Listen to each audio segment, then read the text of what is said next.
Happy Friday and welcome along. I'm going to discuss a drink which has become a bit of a go-to, I suppose, over the course of a few years, 6 or 7 years, uh, because it's reasonable and it's cheap. Although there's a few things to point out about this one. It's Hobgoblin Gold by Wychwood Brewery. Now, this is a 4.5% golden ale. It's been kind of like one of the bargain beers for a long period of time. I hadn't had it in a while till the other week, and I had to go with it, and I was surprised at how good it still was. So I thought, I'll have one as first of the weekend, put it on the camera, and see what we come up with. What was interesting was I got it from Sainsbury's. It was £1.35 for a 500ml bottle. Now, there are 500ml cans of Hobgoblin Gold available, and you can pick them up. It works out as cheaper if you buy 4 of them. However, Hobgoblin Gold in the bottle, 4.5%. In the can, 4.2%. So, it must be a different beer. Maybe that's what I need to do as well, is get one of these and one of the cans. But I didn't fancy 4 of the cans. Got other fish to fry. I've had a bit of a cold all week. So the chances that I'm going to pick the aroma out from this aren't very good. But I'm going to give it a go anyway. What you get on the pour is a lovely golden ale. Crystal clear. One finger of white head, and it's got some slow carbonation. I said I wasn't going to pick up the aroma, and immediately I got a lovely hit from that of like some citrusy, slightly malt.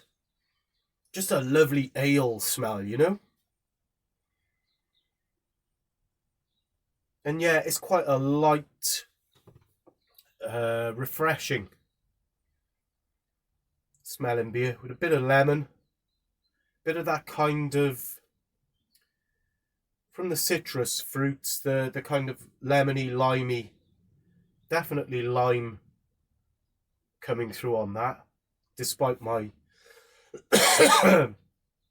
cold. Anyway, let's see what it tastes like. Cheers.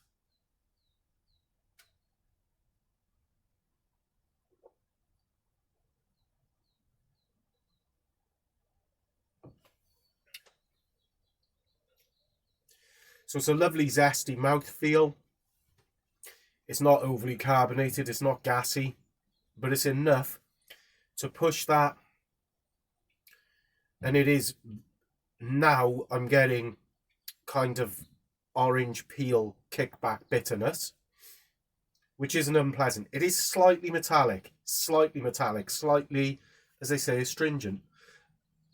But for the price, it's really not bad. You know, it's not, it's only a hint of it. Whereas with some of the cheaper end beers, the astringency is disgusting. But this is all right.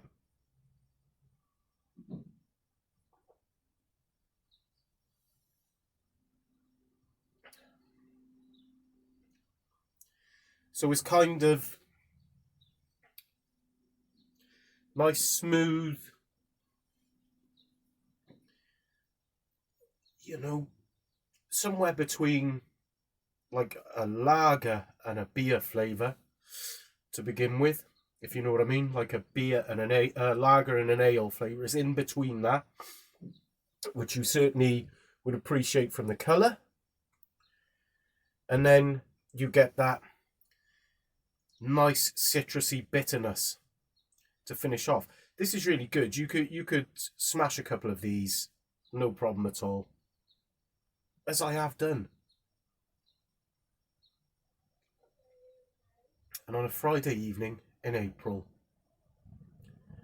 when it's absolutely Baltic, I'm in my motorhome with the heating on, why not? I think summer afternoon, for the first sort of like 2 beers of your day, this would be ideal. And for £1.35 in these challenging times, I think you're getting good value for money. I'm not sure you'd want to stay on it all night, but that's what the likes of me are here for, is to try and help you negotiate your way through some of the choppy waters of buying cheap beers for definite. I'm going to review a few more this weekend. I've got one I'm really looking forward to, which is a King Goblin, which is a ruby ale, and it's 6.6%. That comes in a £1.65 a bottle in Sainsbury's.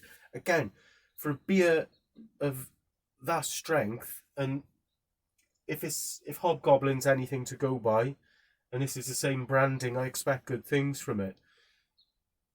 But yeah, £1.35 if you're struggling. 500ml, half a litre of decent quality beer, which ranks at around about 6 out of 10, 7 out of 10. It's above average, not a long way above average. Well drinkable. Fill your trolley, fill your boots. See you on the next one. Your very good health. Cheers.